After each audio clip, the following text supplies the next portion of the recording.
Armandaslar kayda, abzaldaslar kayda, zamandaslar karlılaşlar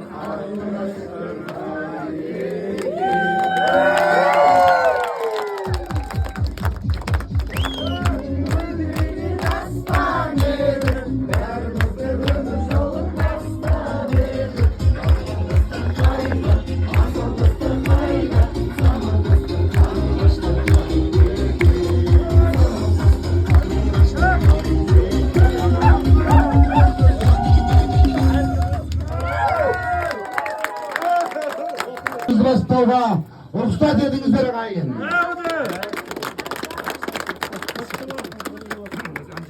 Ал енді құрметті құрдастар, құрметті достар, мынау енді қазақта бір дархан үлкен сөз бар ғой.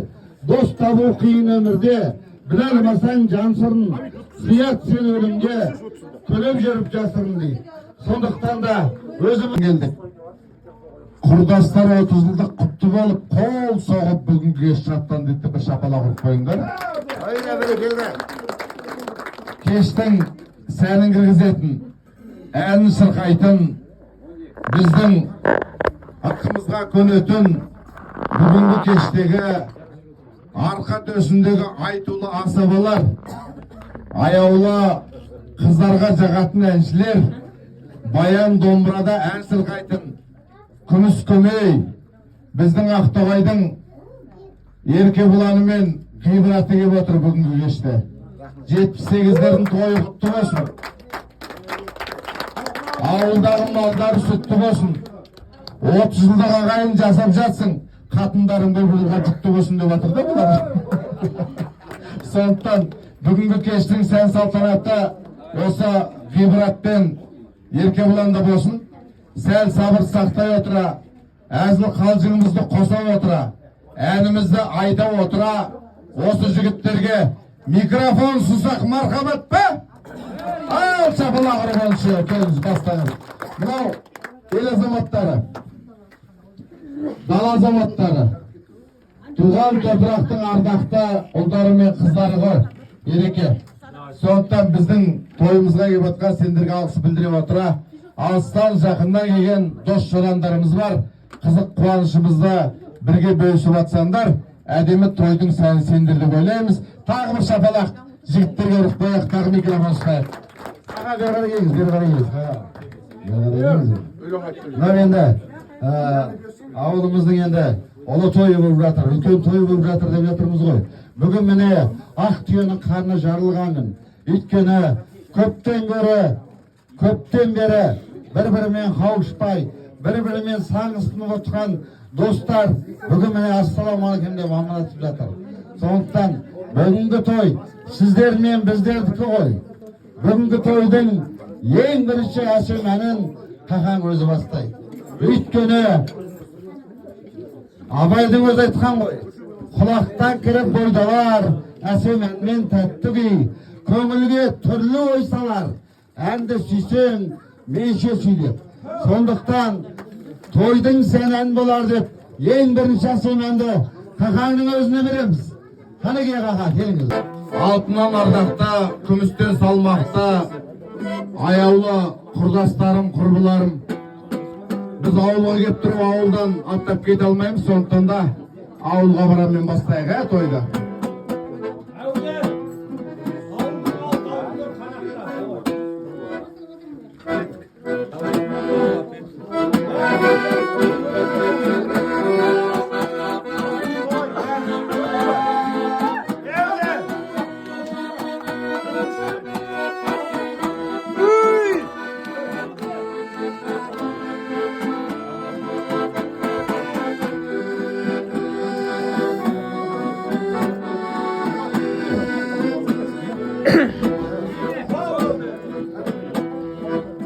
Жол жүрем бүгін, тағы бүгін жол жүрем. Жаққа барам, жүрегім елде белжірем. Ауылдың суы, ауылдың суы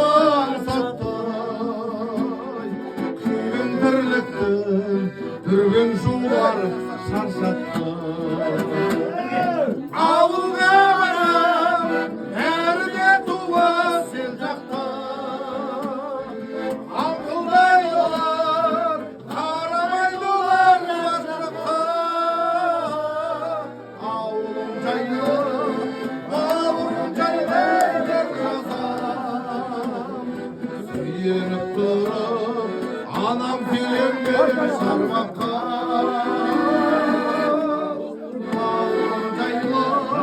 Bağrım jaylaydı kaza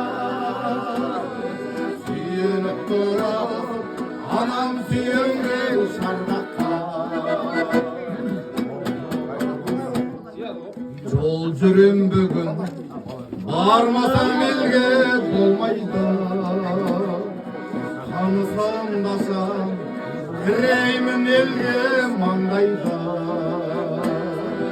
Ет жағыларым аттанып кеткен келмеске Көз көргендерде азайып қалдау сол қайда Ауырған адам бәріне дуға сен жақта Аңқылдайдылар, қарамайдылар бар жаққа Ауырым жайлай жұрт жаза Сүйеніп тұрып, алам сүйенген шарбаққа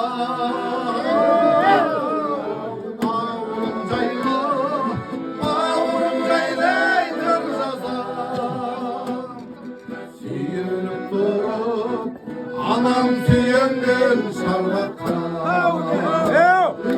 Hadi şap.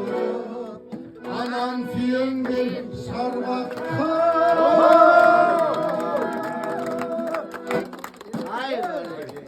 Tabii endi bugün mine үлкен bir жақсы бастама болып жатыр. Барлығымыз Ақтасырханның басында осындай бір керемет қызық та бір әдемі кештің куәсі болып жатырмыз ғой. Bir жүйені баған осы арка. Сондықтан біз арка мен Айнұрдан тойдың басы осы екеуінен басталды ғой бізде. 78-лерде. Кама, Ернат, Жалғас. Реніштерін жоқ қой ешқайсының. Бекай. Ал ендеше қол соқ, қошеметтеп мынау екі қос махаббатты. Алғашқы махаббаттарды шығарып ой, қалғандарымыз жай-жай. Халқыма, еліме ризамын. Барлықтарыңызға ризамын. Құрметтеп, осы қошеметтеп. Осы 30 жылдық болатыннан бері Тыңдап шамалы. ең рахмет айтатыным қыздарға рахмет, Жанатқа рахмет. Ең үлкен рахмет Жанатқа. Bu yerде бар ғой. Осы басымызды біріктіріп, бәріміздің анау-мынау әңгімемізді айтпай бәрін қосып былай бар ғой міне. Содан кейін Ернат, көз жарты-жарты қалды Ернат. Тегін школ директоры болмапсың. Психологияң бәрі, молодец, қызғамын, респект саған. Бәріңде еңбектерің бар, бәріңе рахмет. Міне, осы жерде отырмыз ғой міне, 30 жыл болып қапты. Бәріміздің өскенімізге, біреуіміз әжеміз, біреуіміз атамыз, тәуба Құдай. Барлықтарыңа бақыт берсін. Алла тағала осы денсаулық берсін. Үбірлі, шүбірлі болыңдар. Үлкен азамат болып отырсыңдар. Бәріңе рахмет. Міне Дәулет ан-жақтан гостиница ашып жатыр Балқашта. Мына Сәуле Астанадан ашып жатыр. Біреуміз школ директор, біреуміз Тамада, Жақанау, бүкіл қазақмыз ұстап отыр. Бәріңе рахмет. Қауаш ауылына міне. Осыған қуаныштымын. Жалпы бар ғой. Бүгін деген шек жоқ, барлықтарыңа ризамын. Осы құрметтеп, қошеметтеп, ауылға келіп жатқандарыңызға әрдайым бәріңе бақыт тілеймін, ақ жол болсын. Мынау енді күшті қуаныштар болып отыр екен. Армашка машина алып жатыр, сымбат машина, бәрі қайырлы болсын. Оны осы жылдыққа міне Құдайға тәуба тасатып беріп жаумаған жаңбыр бүгін жауды біздің ниетімізге. Бағана айтып жатыр едім, кішкене Айдеген ренжіп қалды. Тасатып берген жаумаған 78 ниетіне жауды деп едім. Енді айтып қойған ауыз жаман просто.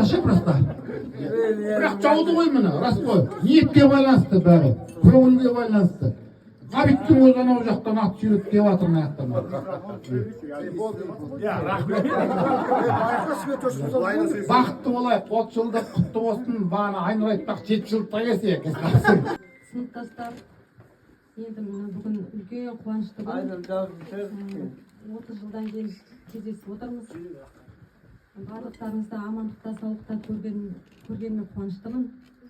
Енді мына 30 жылдық тойымыз құтты болсын.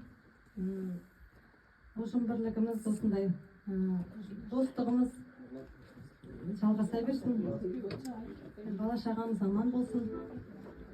Дендеріңізге саулық тілеймін. Шаңырақтарыңызда тек қана қызық қуаныш болсын. ғана жақсылық тілеймін. Бар жақсылық тілеймін. Аңсаған армандарыңызға жете беріңіздер. Өмірлі шүбірлі болыңыздар. Тойымызға ұласа берсін. Амин.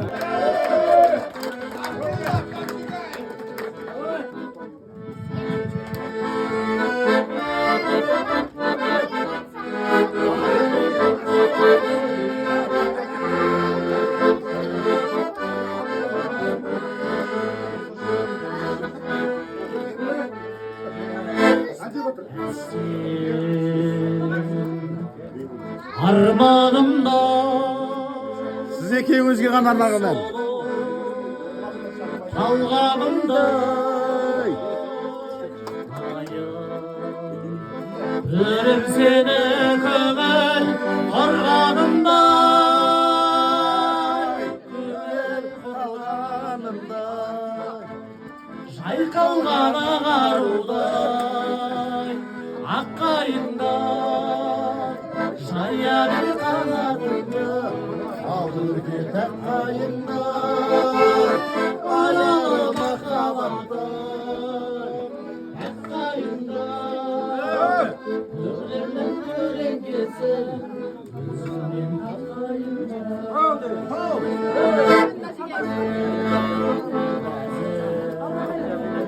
Öğrenesen kirlis kirlisin Sırlasın vadege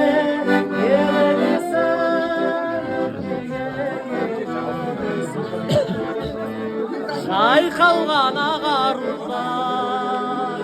Akkayından Şayya bir kanadından Ağır ki bakkayından Aralama kabaktın Akkayından Ömrümün kölengesi Sizin takkayından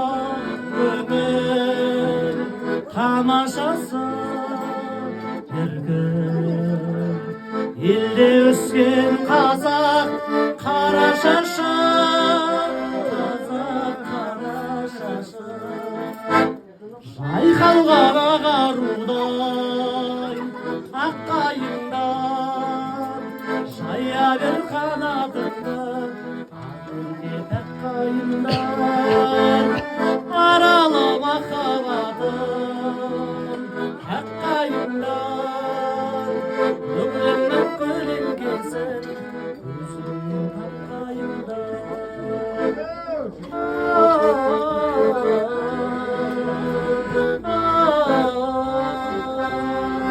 Ömrümün kölengesi Gözümün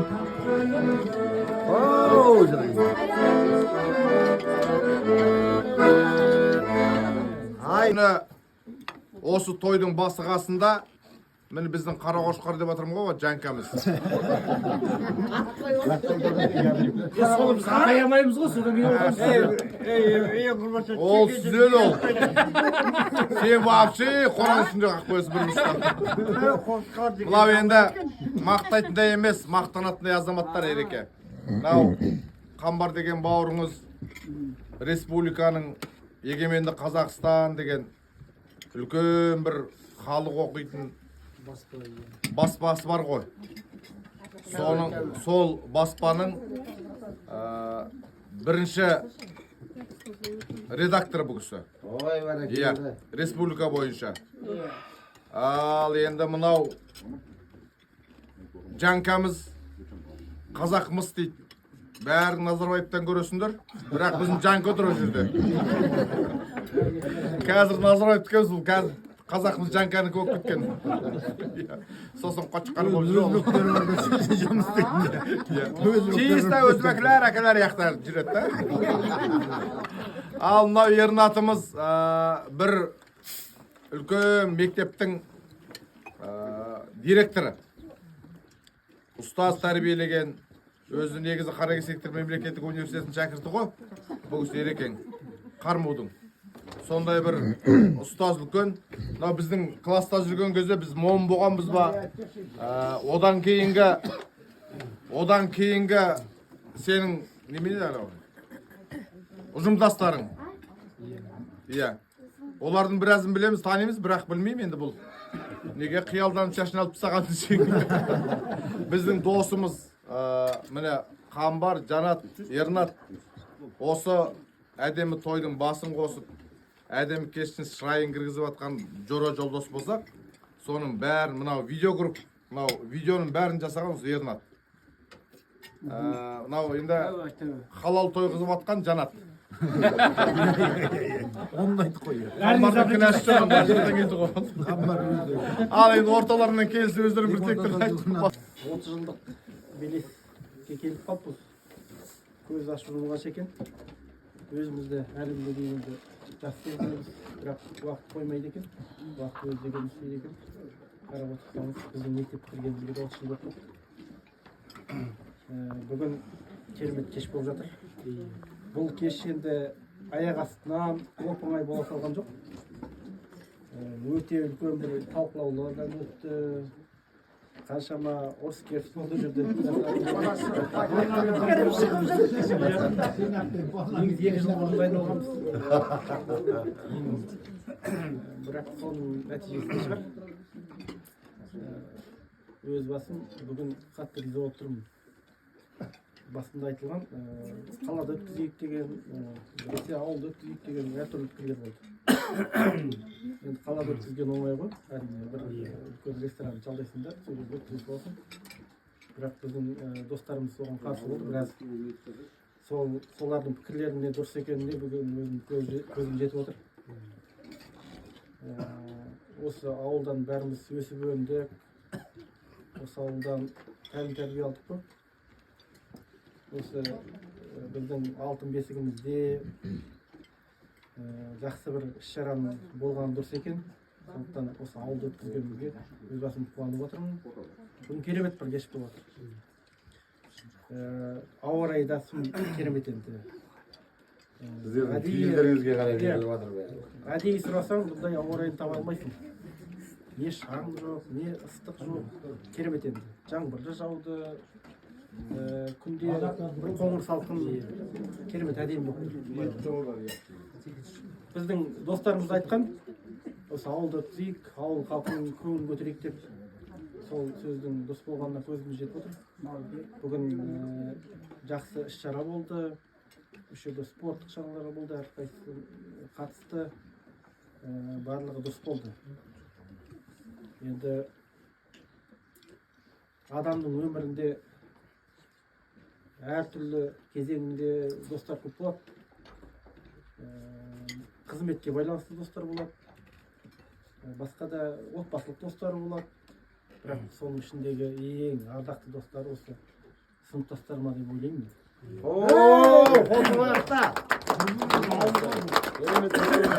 Сыныптастар бізбен 1-2 жыл ғана болған жоқ, бұлар бізбен 10 жыл бірге болды. Бәрі сыныпта жүрдік. Біздің барлық кемшілігімізді де, барлық жетістігімізді де білетін осы азаматтар. Бізді осы қалпымызда қабылдайтында осы азаматтар. Сондықтан сыныптастардың жүрегі бөлек. Олармен кездескеніне өз басым қуаныштымын. Кейбірін біраз жыл болыпты көрмегенімізге. Соларды көріп бүгін қатты қуандық, тамаша болды. Біздің бір досымыздың өлеңі бар. Оңашада мұңға батып не түрлі, өз ойымнан өзім кейде жабығам. Ақ таяқты ат мінген кекілді, сосын сонау бал күнім сағынам. Сағынамын, алға қойған мұратым, күндерімді кеудегі арман күйсінген, мәңгі жасыл балау сауып тұратын шашалардың тірлігіне сүйсінген. Бізде енді жас болғымыз керек, дегенмен бәрібір 30 жыл өтіп кетті. Бірақ осы құрдастардың ортасына келген кезде өзімізді жас сезіндік, өзімізді сол баяғы кезіміздегідей сезіндік. бүгін ұстаздарымызбен кездестік. 25 тұрып тұрсың қазір. Иә.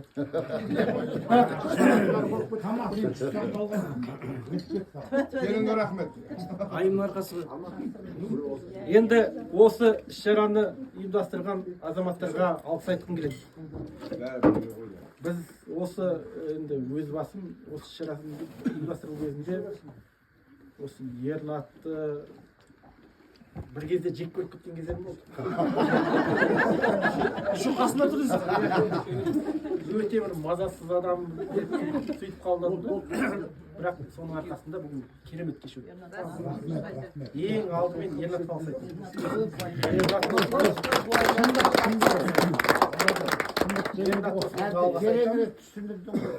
Керемет үлкен еңбек сіңірді. Күнде шығады, күнде кешке жақын. Ят жоқ ақша сұрайды дейсің ғой. Енді ұйықтайын деп жатсам, неге тың деп ақша. Ей, бір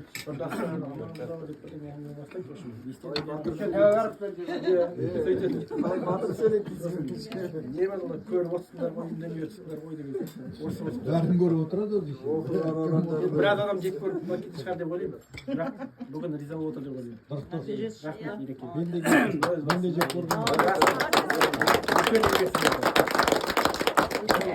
Бар жоқ деп айту керек. Ерекеңе рахмет. Одан кейін бізде үлкен еңбек сіңірген Жанат. Қаражат. Жанат деген ол енді бөлек әңгіме. Жанат орнына бір тұрып қойшы.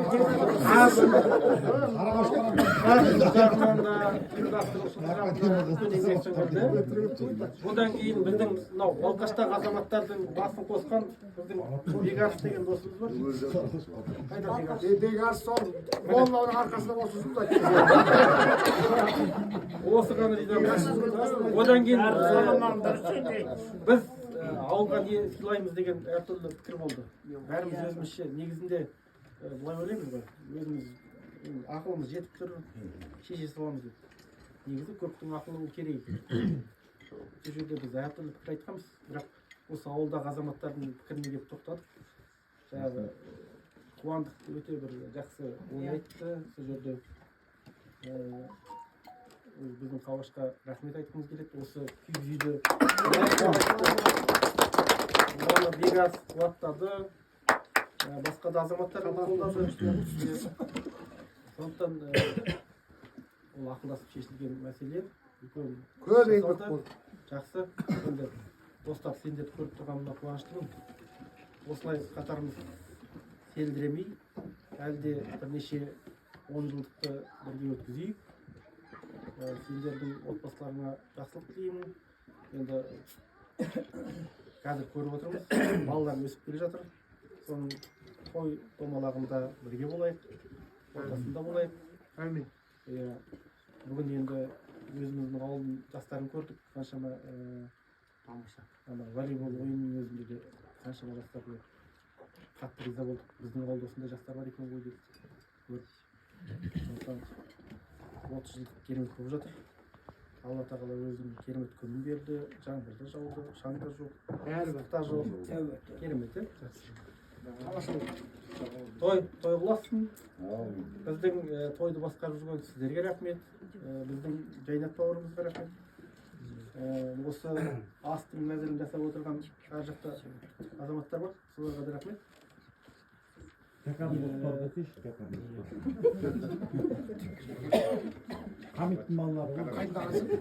Барлығы құтты болсын.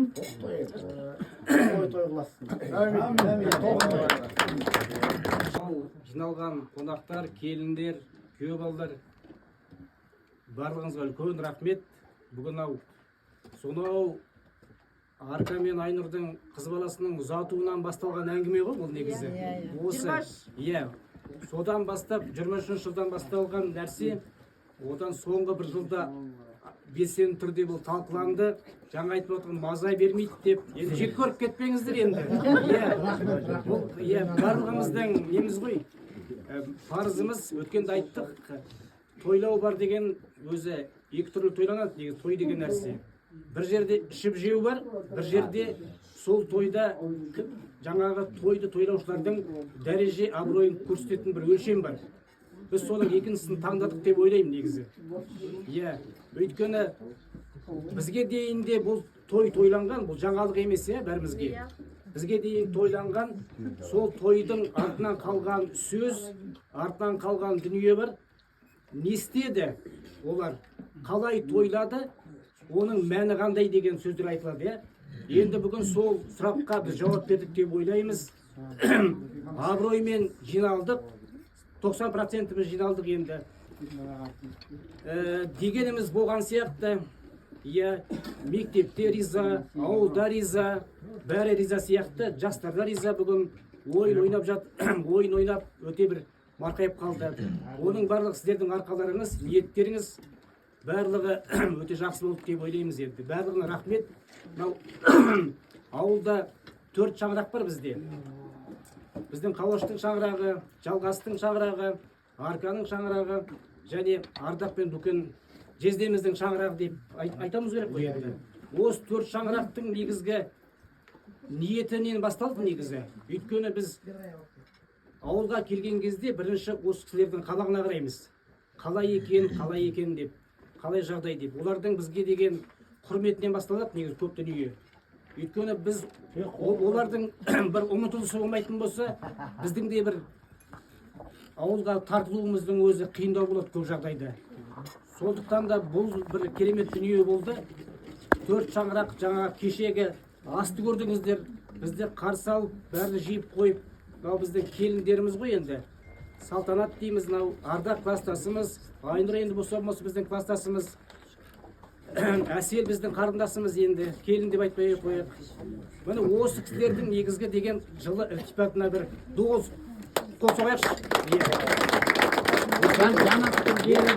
Керемет тамаша дүние болды. Енді не айтамыз енді, барлық жақсы, бәрі жақсы болды деген ойдамыз. Барлығыңызға рахмет. Осылай тойға келуге мүмкіндік беріп жатқан екінші жартыларыңызға рахмет. Өйткені өздеріңіз білесіздер, барлық рұқсаты бар, ниеті бар, ынтасы бар деген сияқты. Той қаласа берсін енді. Алдыларыңыз жаңа немерелі болып жатсыздар. Үлкен үміттеріңіз бар. Жаңағы ұлдың тойында, қыздың тойында болатын болсын. Жаңа бас қосып, жаңағындай тойларда бірге болайық. Жамандық болмасын. Бүгін жаңа еске алып жатырмыз ғой, біздің марқұм достарымызды. Енді өмір болғаннан кейін түрлі жағдайлар болады. Айым бізбен бірге, бейбіттің жолдасы бізбен бірге. Енді не тілейміз енді? Тек жақсылық болсын. Алдағы уақытта 35-40 жаста кездесуге бізге нәсіп етсін. Аман болайық. Рахмет барлығыңызға. Достар, және біздің қонақтарымыз, бүгін мынандай үлкен шараға жиналып, Алла өзі бұйыртып бізге осы күнді сондай бір бас қосу болып жатыр. Өте қуаныштымын. Барлықтарыңыз өстіп, біріміздің сөзімізді біріміз жерге тастамай, осылай жиналып отырғандарыңызға рахмет. Бүгін негізі тамамен Ернат айтып жатыр ғой, олардан кейін де айтылатын сөз негізі енді көп мәселені айтып кетті. 2 жыл бұрын басталған нәрсе, содан міне осы мәреге жетті. Тойдың болғаннан болатысы қызық деп, ол бір кітап жазатын оқиға болды енді. Бірақ мен өзім бүгін осы жерге келіп отырып, бір керемет сезімде болдым. Негізі ауылға келген сайын, мен бір жүрегім тарсылдап кіреді ауылға. Бөлек ауыл деген бөлек, туған жер деген бөлек. Қай жерде жүрсең де, қай жерде жүрмесең де, осы ауылға келгенде бір білмеймін, жүрегім тарсылдап келеді. Мен өте қуаныштымын. Мен өте қуаныштымын бүгін осы ауылға келіп жиналып отырмын. Мектепке кіргенде бір ерекше сезімде болдым. классымды көріп, ана партамда отырған кезде шынымды айтсам жылағым келді. Иә, бірнеше жыл болыпты. Рас, өте басқа бір ерекше сезім екен бұл. Біз енді оқу саласында жұмыс істемеген соң ба, біз оқу саласында жұмыс істемеген соң ондай жағдайлар бола бермейді ғой. Біз 20 жылдықта да 10 жылдықта да барған жоқпыз. Бірақ енді 30 жыл оралып осы уақытта келгенде мен шынында ерекше күйге түстім. Мектебімді көріп бір сағынышымды басқан сияқты болдым. Иә, мынау енді біздің осы жасап жатқан шараларымызға халық өте риза болды деп ойлаймын. Өйткені жаңағы біздің халықтың алғысын алып жатырмыз, олардың сөзінен де ісінен де көрініп тұр. Сондай дәрежеге жеткізген класстастарым, сіздерге рахмет. Осылай енді өкінішке орай біз 100% жинала алмадық, келе алмағандар бар, ортамызда кетіп қалған адамдар да бар, өкінішті. Бірақ енді Алла тағала бізді осылай жолымызды жазбай, ортамызды ортайтпай, кездесуге жазсын. Әрқашан енді бәрімізде міне осындай жасқа жеттік қой. Бір-бірімізді 11 жыл бірге оқыдық. 30 жыл оқымасақ та одан кейін бір-бірімізбен араласып жүрміз, көріп жүрміз. Сонда біз бір-бірімізді 40 жылдан аса уақыт біледі екенбіз, былайша айтқан. Бұл деген бір 40 жыл өмір сүрген адам да бар, сүрмеген адамдар да бар, иә. Бұл тәуба, иә, шүкір. Осындай дәрежеге жетіп отырғанымызға. Енді осы достығымыз жалғаса берсін. Басқа дос басқа, бірақ сыныптастардың арасындағы достық ол басқа. Бір-біріміздің қалжыңымызды, бір-біріміздің сөзімізді көтереміз. Ол бізге ерсі емес. Біз оны өйткені біз түсінеміз. Басқа біреу айтса, біз олай қабылдай алмайды екенбіз. Сондықтан енді әрқашан осылай жұмыс жазылмасын, біріміздің қуанышымызға біріміз қуанып, бір ат салысып, сөйтіп жүре берейік. Kendinizi жаза берейік. Қайдасыңдар достар, жүрсің қайда, біргені қойдан еске аласы осындайда, кешір қайып бәріміз. Еске аласы осындайда, кешір қайып бәріміз.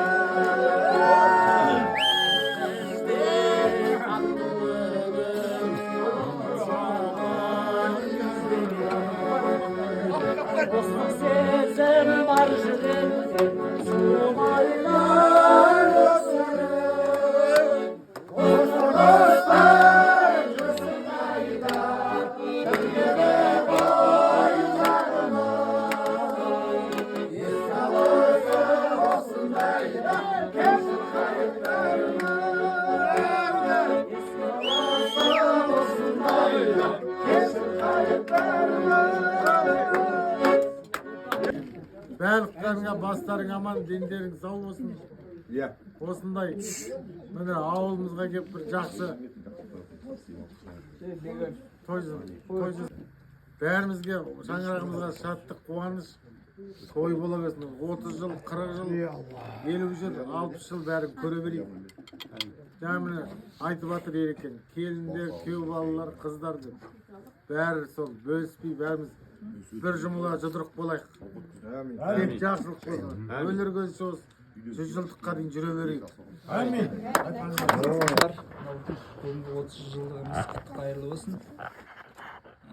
30 жылдықты міне бүгінгі іс-шараларды абыроймен атқардық деп ойлаймын. Осы барлықтарыңыздың арқаңызда. Енді басымыз аман, деніміз сау болсын. Жылда тек жақсылықта басымыз қосыла берсін. Қайда жүрсек те аман болайық. Бала шаға, немере, шөбере сүюге жазсын. Соның қызықтап, мынау осы тамаша киіз үйде тек қана той шашу бола берсін, аман.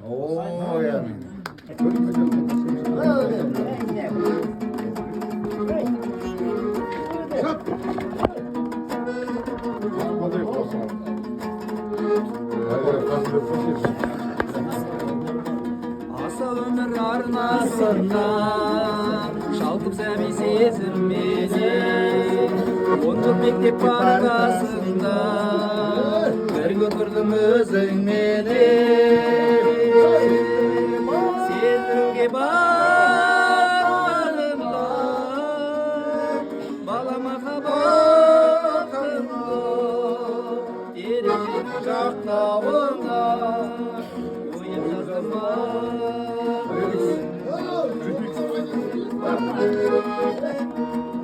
елес беріп келешегін қимасына баладың ба қоштасарға неге сенің жас толқыды жанарыңда сездіруге батпадым да бала махаббатымды терезенің жақтауына ойып жаздым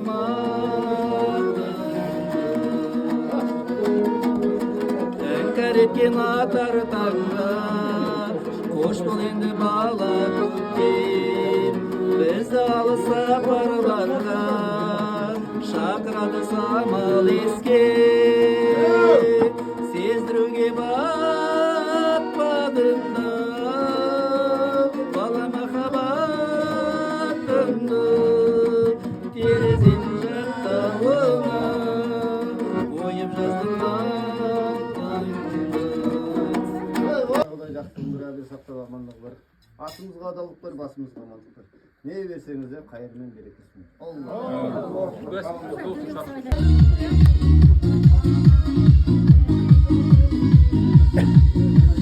Dost bulamaz деп tanыстырып екеуміз Ұнады сізді қалдым жүрдім қалумен сышаны жасымда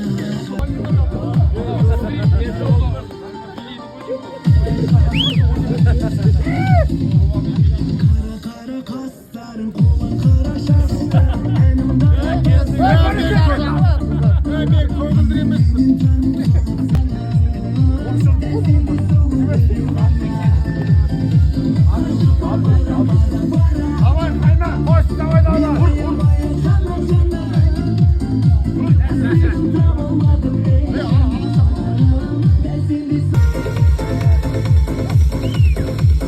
Мөлдір көзің жастамып таңдамасын басқаны сүйетінім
Assalamualaikum Zaynat.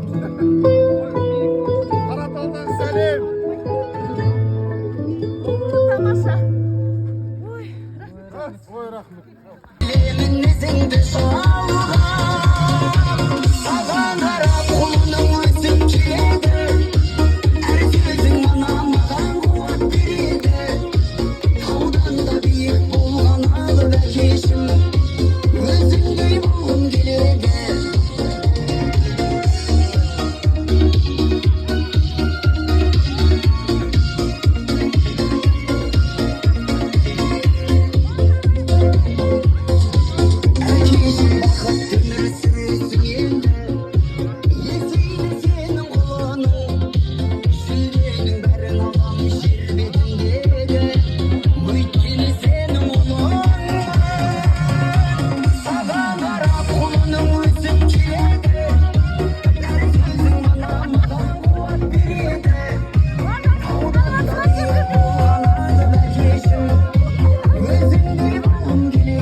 қол соғып қояқшы. Бүгін керемет қуаныштымыз осындай күнге жетіп, осы неге жаңағы сөздің жаны бар. 23-ші жылы Арка мен Айнұрдың балаларының тойынан кейін бәріміз бір жиналып, сол кезде басталған не осы шара. Содан бері міне талай нәрселер айтылды, бәрі қайталаудың қажеті жоқ деп ойлаймын. Мен өзім бүгінгі күнге ризамын. Осындай керемет жақсы өтіп жатқанына, осылай ұйымдасып жасағандарыңызға бардым. Мен осы біздің мынау 78-дердің келіндеріне рахмет айтқым келеді. Келіндер дейміз енді, одақта үлкен шығар, жеңгелеріміз бар шығар ішінде, иә бізден үлкендеу. Сондықтан да қыздар үлкен рахмет. Бүгін қаншама қызмет жасап жатсыңдар. Кеше мысалы қаншама келген класстастардың бәрін күтіп жатсыңдар, бәрі оңай емес. Бірақ осының бәрін ұйымдастырып, осы қыздардың ұйымшылдықтарына мен үлкен алғыс айтамын сіздерге. Бүкіл біздің класстың қыздарының атынан. Олар молодцы, осындай жақсы келіншектерді қыздар таңдап алып, осындай барлықтарыңа рахмет айтқым келеді. Жігіттер, қыздар, классықтар, бәріңе қуаныштымын. Бүгінгі той күшті өтті бар ғой. Кешеден бері бәріміз анау ауыз біршілігіміз бәрі ойдаға да өтіп отыр. Мына жерде анау арамызда бар ғой. Өзіне жауапкершілігі алған азаматтар бар. Соларға алғысымыз шексіз. Бөлек менің алтын сыныптастарым бүгін дәм үйіріліп дастархандас болып жатырмыз. Бір үйдің баласындай бір шаңырақта жиналып отырмыз. Әрдайым осындай ауызбіршілігіміз бола берсін. Арамызда тек сыйластық қана зор басып жүрсін. Мен ұйымдастырып жатқан қыздарға да, ұлдарға да рахмет айтамыз. Осы барлықтарыңыз отбасыларыңызда тек қуанышқа жайыла берсін. Осындай тек бай дастарханда ғана кездесе берейік. Денсаулықтарыңыз мықты болсын. Рахмет сыйлап жатқандарыңа. Қол соғып отырайық та бәріміз. Топ кесіп отырмыз.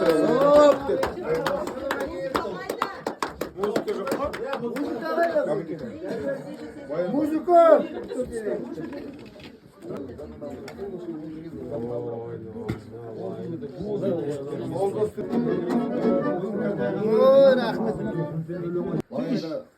Алланың қалауымен бүгін бізге біз үшін Ақтөбенің қаны жағылған күн болып жатыр. Бүгін енді 3-ші күнге тойлап жатырмыз. Ертең 4-ші күн. Ағаттау міне күйге қолдық алып жатқан сыйлық. Осы сыйлығымыз құтты қайырлы болып, осы кездегі әрқашанда той қуаныш болсын. Жақсылықтар. Қыздар, бала-шағаларың аман болыңдар. Бала-шағаларың аман болсын. Алыстағы жақындар, туысқандар тегіс аман болыңдар.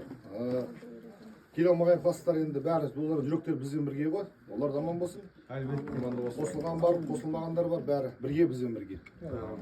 Мынау қуаныш бола берсін енді. Сырттан келгендер, алыстан келгендер, аман-есен үйлеріңе жетіңдер, ауырмаңдар, сырқамаңдар. Тек қуанышта, жақсыда кездесе берейік. Құрдастар, бағанадан бері Құдаспайып. куәсі болдық. Бұл күнге жеткенге мыңда бір шүкір. Әрине бағанадан бері айтылып жатыр ғой, оның бәрін қайталап не қыламыз. Енді келесі 40 жылдықта кім бар, кім жоқ, ол бір Алла қайында аян. Сондықтан тілектеспіз, бәріміз осы келер 40 жылдық, 50 жылдықты Алла тағала нәсіп етсе, осындай кең дастарханда отырып, осылай бір марқайып, еске алып, содан да жақсы істерді көтереміз деп ойлаймыз. Асырап атқан ол қызымыз бар, енді солардың қуанышын бірге бөлісуге Алла тағала нәсіп етсін баршамызға. Амин. Ең жаман күндеріңіз осындай болсын. Көргенде сіз, біз бар, амандасып, қауышып, құшақтасып жүрге Алла нәсіп етсін. Енді не айтамыз? Бәрі ойдағындай өтті. Ризамын бәріңе. Кішкене келмей қалған енді достарымыз бар, әрине. Әркім әр салада қызмет етеді ғой. Оған ешқандай реніш болмасын деп ойлаймын. Тек қана қуанышты күндерге кездесейік. Достарым, аман болыңдар. Амин. Тойдың болғанынан болатысы қызық деп, міне бүгінде тойымыз әдемі өтті. Риза болып жатыр. Болмаған еді. Барлықтарыңызға осы тойды өткізуге атсалысқан азаматтар мыңда бір рахмет. Ауылдың азаматтары күтіп алып жатсыздар, сіздерге де мыңда бір рахмет. Өстіп 4 көзіміз түгел болып 40 жылдыққа 50 жылдыққа аман есен жете берейік. Ауылымыз, Қазақстанымыз көркейе берсін. Достарым, құрдастарым, мынау бәріміз бас қосып отырмыз ғой. Басымыз аман болсын, ас қабыл болсын, 30 жылдық бәріміз аман болайық. Бастарың аман болсын, денлерің сау болсын. Құрдастарым, бәріміз осылайша, осылай болсын. Тамаша, иә. Бәрін көрдік. 10 күн өтіп кетейін деп. Езі ғана келемін, езі ғана келемін. Бүгінгі кешіміз құтты болсын, басымыз өсіп, жылда қосыла берсін, бала шағаларымыз аман болсын, өсіп келе жатқан. Не дейді, басқа денсаулық тілеймін, басқа бәрімізді басымыз аман, деніміз сау болсын. Тек қана қуанышта ғана жиналайық. Бүгінгі беріліп жатқан астарымыз бәрі қабыл болсын. Bir Kur'an okup bari klaslar bir aunap түскен шығар. Сол амандықта болайық сол. Амин. Ал енді мынау бүгін жасап жатқан тойымыз құтты болсын. Қызық қуаныш бола берсін. Ойлаймыз өзіміз көңілден шықты деп. Ал енді осының әділ бағасын беретін халық та көріп отыр. Енді не жерде айтып та кеткен жөн сияқты. Жаңа Сәулет айтып жатыр ғой. Көбінесе осы келіндеріне жағын етіп жатыр deyip. Келіндердің де бір мәртебесін осы жерде бір мезде көтеріп қойсам ба деп отырмын. Сіздерге көптен көп рахмет. Жаңа айтып жатыр. Басымызды қосып осындай не? Bir үйдің адамындай болып кетті.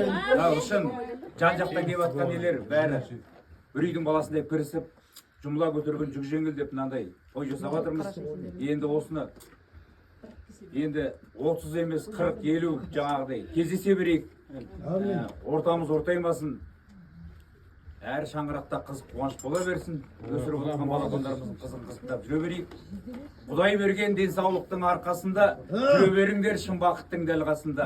Армандарың орындалсын жүр жасаңдар. Дәл осындай достардың ортасына деген.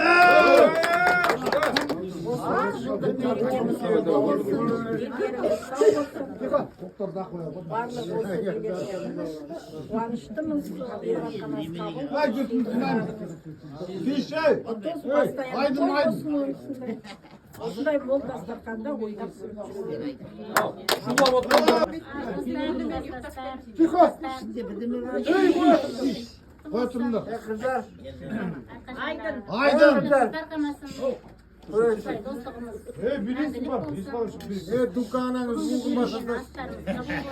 Туған тілектеріміз періштен орнына шалынсын. Осылай ойнап күліп тек қана қуаныштарда басымыз қосыла берсін. Әрбір арайлап жатқан таң шаңырақтарыңа тек қана шаттық, қуаныш, бақыт сыйласын. Асыл құрдастарым. Енді бүгін бас қосып отырмыз, енді 30 жылдық мерейтойымыз құтты болсын. Құрған Ақордамыз ордалы болсын, іші тойға толсын. Енді барлықтарыңызға семьяда бақыт тілеймін. Осы ұжым бірліктен айырмасын. Дастарханымыз тек қуанышқа, тойға жайылсын. Жақсы отырыс болып отыр. 30 жылдық деген енді тамаша. Рахмет, құрдастар, сіздерге көп рахмет айтамын. Енді бір мәселе осы ауылда өз 95-те отырып құлпар көріп отырмын. Ауыл азаматтар көп рахмет. Көп рахмет. Ауылда келіп отырмыз. Білесіздер 95-те бір-бірінен бір шығам білесіздер. Тура пағада сондай болып та бұл. Ал енді құрметті қауым, бастар аман дендіңіз сау болсын. Аяқ қойып жүре берейік. 100 жасаңдар. Ал енді жәкең жеті кетіп жатыр. Артынан жылжи керек енді. Аман болайық, тірі болайық. Енді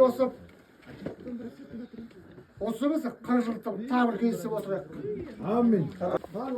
Құрметті құрдастар, кластастар, осындай кең пейілдеріңе осылай қарсы алып, осындай көңіл күй сыйлағандарыңа көп рахмет. Өте тамаша бәрі. Көп жылдар бойы, көп күндер бойы есте қалатын мәселе күндер болады деп ойлаймын. тек қана осындай жақсылық бола берсін. Барлықтарыңыздың отбасыларыңызға амандық, денсаулық, ең бастысы сол қуаныш, қызық. Амин. Айтқанды келсін. Жақсылық қанаты. Сулап өтіп барады уақыт қарыштап, қуаласа бойын ойнап жүрушек, іздесек те ол күн келмес ақырса. Өмір, өмір, өмір, өмір мәңгілік, өміріміз еңбек, оны кім біледі, сыйласайық қыздар, өзгеше білек. Өмір, өмір, өмір, өтірдің керек, өмір, өмір, өмірдің керек, бүгін бармыз ертең, оны кім біледі, сыйласайық қыздар, өзгеше білек. Ömür ömür bir gün öterden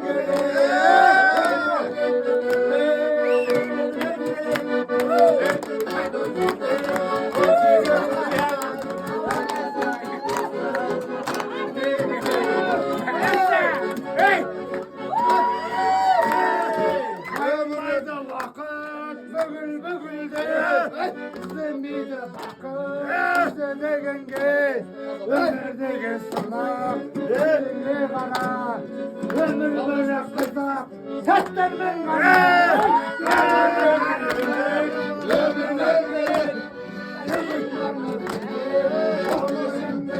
Bölüksün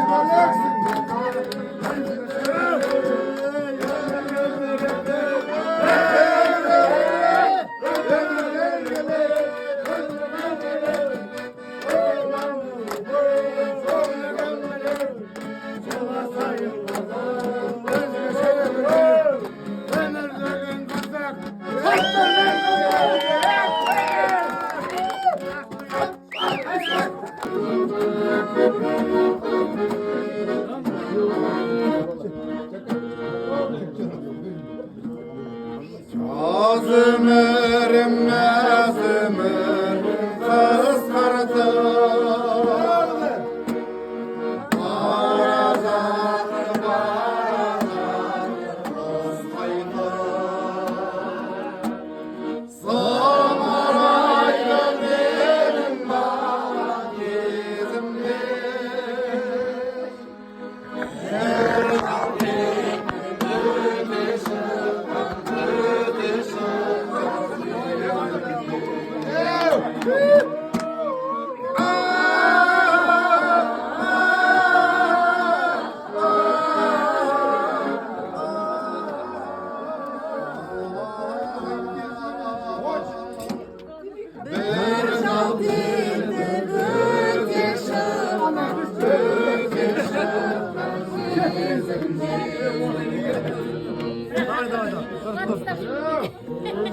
Şaka bağırmaz yerimde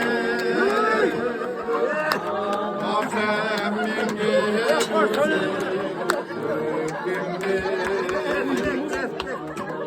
İncerim kıymayı aradım Tuğlan cerim kıymayı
отыз жасты жасап жатқан 1978 жылғы түлектер мынау тойларың бүгін құтты болсын. Иә, енді мынау енді көп сөйлеп қажет жоқ.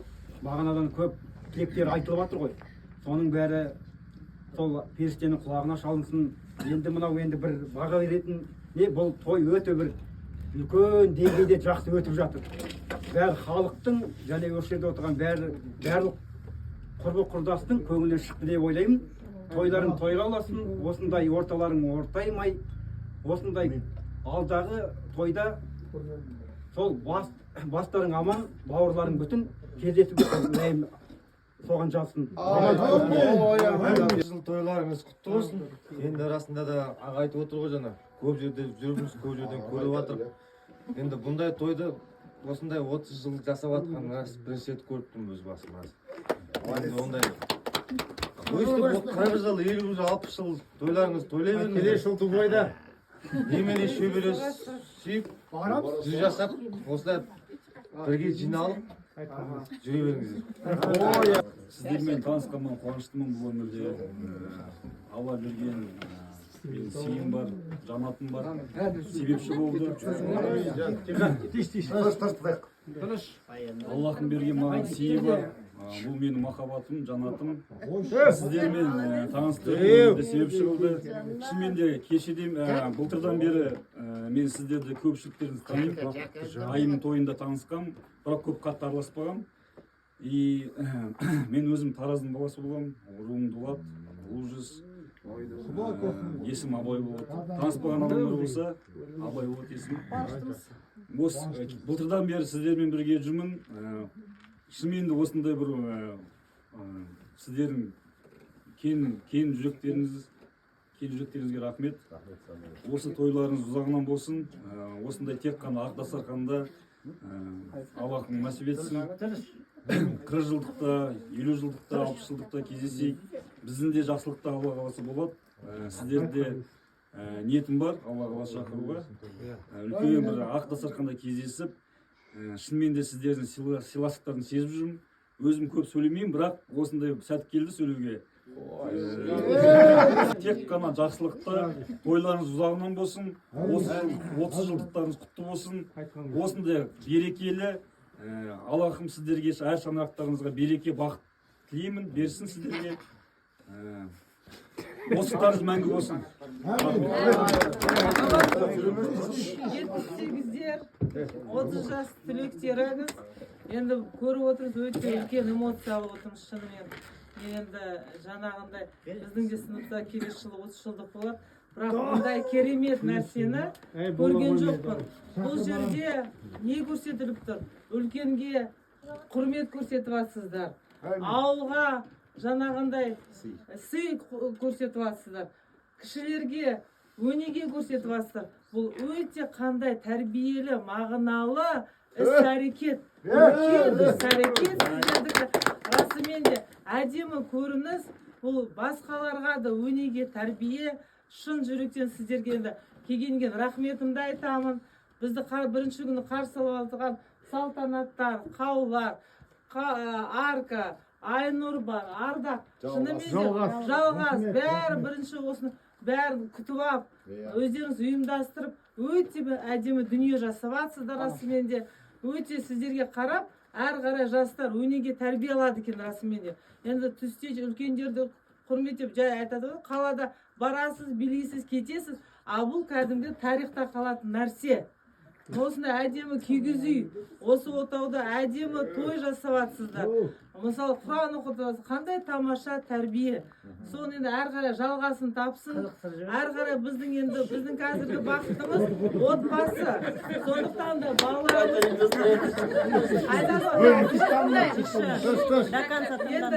осы әдемі бастамамыз болғанымен әр қарай енді салиқалы ұрпақ сүйік бәрімізде. Осы бала шағаның жақсылығын көрейік. Бүкіл тойда қатысайық. Ауылдастар, құрдастар, абысын, ажындар. Кім бар? Мынау біздің бүгінгі 30 жылдық мерейтойы құтты болсын. Мен көп сөйлемеймін. Ғұмырлы болыңыздар, тұғырлы болыңыздар. Алла кемел қарттықты берсін. Барлығымызға Алла көркем өмірді нәсіп етсін. Тойымыз тойға ұласын. Ал тамаған жары. Ал енді құрметті құрдастар, сыныптастар, сіздер біріншіден баршаңызға денсаулық тілеймін. Әр шаңырақта аман болыңыздар, орталарыңыз ортаймасын. Келесі қырғыздықта бастарыңыз бүтін аманшылықта кездесуге жатсын баршаңызға. Еңбекте табысты болыңыздар баршаңыздар, уайымдарыңыз жоқ болсын. Жаңа айтып кетті ғой, өте тамаша айтылды, арасында да бұл үлгі алғаны, бұл жерген Құран дәмдеріміз қабыл болсын. Сыныптас достарымызға мынау ақшаңырақ ауылға тек тойға ғана тігілсін. Бата беріп жатыр бағана қаншама үлкендер ауылдың сіздерге баталар қабыл болсын. Ұрпақтарыңыз аман болсын. Енді тек қана осы баршаңыз бір-біріңіз ұрпақтарыңыздың қызығын бөлісуге жазсын. Тек тойда ғана кездесіңіздер. Отан тыныш азаматтар аман болыңыздар.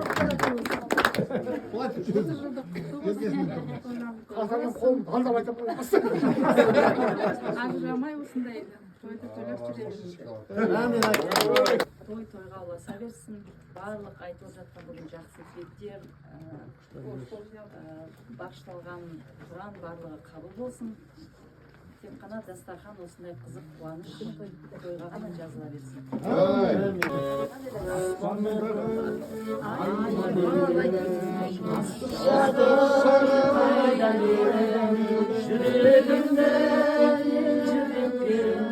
Жаным қандай жайдақ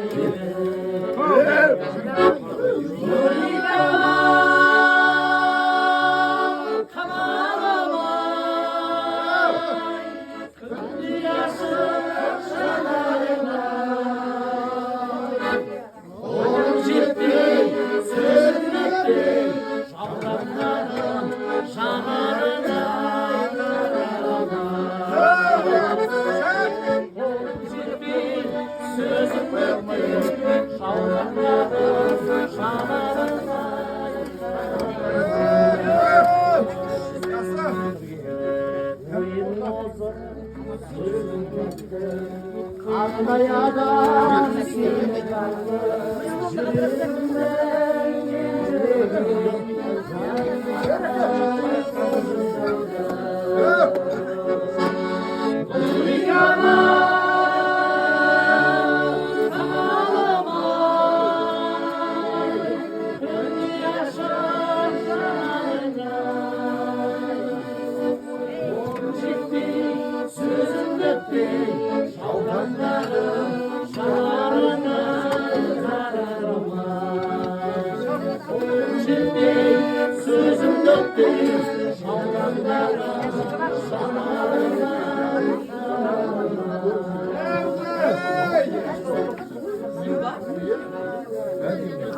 Давай, попробуем.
Сыныптастарымыз жақсы отырыс болып жатыр.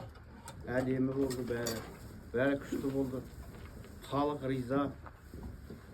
Осындай достарымыз бар да, осындай мынандай қанаттай тамадамыз бар да, қамбардай білімді азаматымыз бар да, дәу-күшті бизнесменіміз бар да. Біз кімнен кембіз? Кімнен кем емеспіз? Ернатқа көп рахмет. Осы жан таласып жарғылағы жастыққа тимей өте керемет ат салысып осына 30 жылдықты өткізуге Жанат екеуі керемет жақсы қызмет жасады. Үлкен рахмет.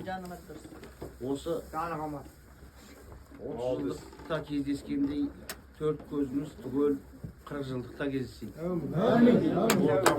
Азаймасын.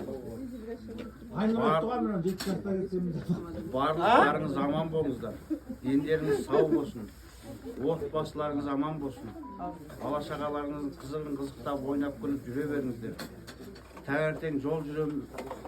Мынау табиғатқа бармайын деген кісілер жортқанда жолдарыңыз болсын. Отбасы, ошақ қастарыңызға аман есен оралуға жазсын. Тағы не етеміз? Мына ауылға беріп жатқан ақбоз үйіміз тойға ғана құрылсын. Реніш болмасын. Заманымыз тыныш болсын. Отанымыз аман болсын. Әрқашанда басымыз бірігіп, еліміз сау болып, өстіп, ақ дастарханда кездесуге жазсын.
Менде бар бір экземпляр. Сол мына жерде кім бар? Соның бәріне арнап шығарғам мен. Бір экземпляр берейін. Бір экземпляр. Мына Ғабит сен де барсың мына жерде. Қайда тұрсың? Айтшы өзіңді. Мен жоқ мұғалім. Сен де барсың. Сен де барсың.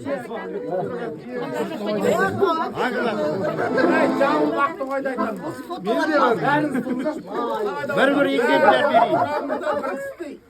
Таратмаңыз, ашпай таратмаңыз. Кім бар еді? Саят сен де бар. Болды ма? Бар ма? Шаңырау жиып келеміз, кем тереземіз тең бастар. Аман болыңдар. Айнал. Мағадан жақсы тілектер айтып отырған сол тілектеріңдер қабыл болсын. Мына бүгінгі 30 жылдық мерейтойларыңыз құтты болсын. 40 жылдық көріңіздер, 50 жылдық көріңіздер. Бағана бір ағамыз айтып кетті ғой. Бауырымыз бүтін болып сол 40 жылдықта, 50 жылдықта кездесуге жазсын деп. Сол қуаныштарда кездесейік. Немерелі болыңыздар, шөберелі болыңыздар. Өсе беріңіздер, өркендей беріңіздер. Тек қана қуанышта ғана кездесе берейік. Тойларыңыз құтты болсын. Енді құрметті бүгінгі осы тойдың сәнінде, мәнінде кіргізіп отырған ең бірінші аяулыға ардақты қыз келіншектер. Одан кейін міне барлық сол қыз келіншектердің тірегі болып отырған, асқар таудай әке болып отырған ер азаматтар, Бүгінгі ұлы мерекелерге жылда осындай мерекені тойлау Алла нәсіп етсін. Сіздерге қарап өскелең ұрпақ тәрбие алсын. Сіздерге қарап сол кісілер бір өздеріне деген бір жақсы, сіздердің бір жақсы ниеттеріңізді алсын. Сондықтан сіздердің осы бүгінгі тойларыңыз ұзағынан болсын, келешекте 40 жылда, 50 жылда, 60 жылда жолығуға Алла нәсіп етсін. Енді, құрметті қонақтар, уадариға алтын бесік туған жер.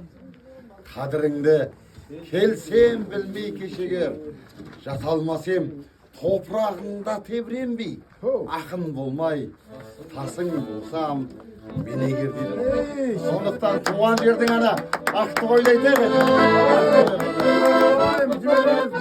Шашыңыз аспандағы ай секілді, ақ көйлек көлге түскен жай секілді. Бейбереке өлең жырлап шырқадың ғой, үйірге жаңа түскен тай секілді.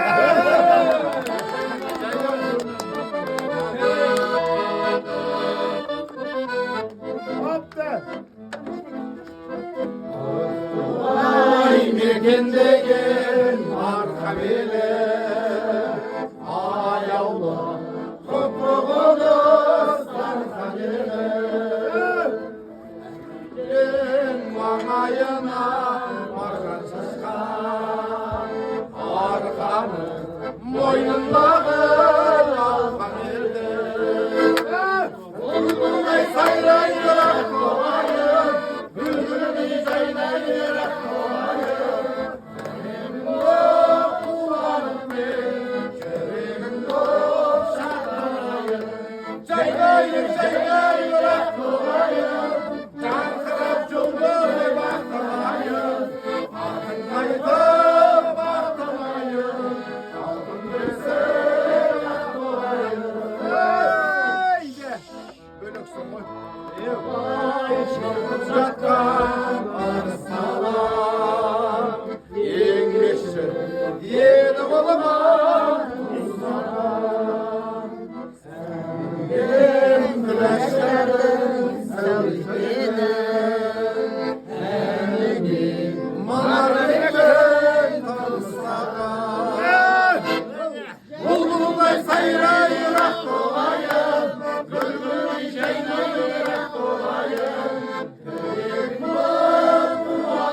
Toylarınız toy olasın.